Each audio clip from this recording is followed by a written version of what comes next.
How to fix Uber Eats not accepting payment methods. So here's what we want to do. Just first load up the Uber Eats app. I'm going to show you two fixes. For the first one, we want to go into account, then go into wallet, and here we will go into our payment methods. So I'm going to click on add a payment method. So what we can do is first disconnect our previous payment method and reconnect it, or we can use another payment method. So for example, we can either link our bank account directly or use PayPal as a payment method.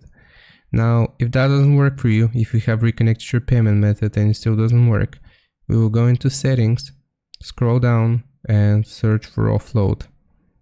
Here we'll select offload unused apps and we want to find Uber Eats from this list. Once we find Uber Eats, then we can select it and offload the app. Click on offload, then a reinstall screen will appear and we just want to reinstall the application, and this should fix the payment method issue. Hope this helps. Leave a like and sub, and I'll see you next time.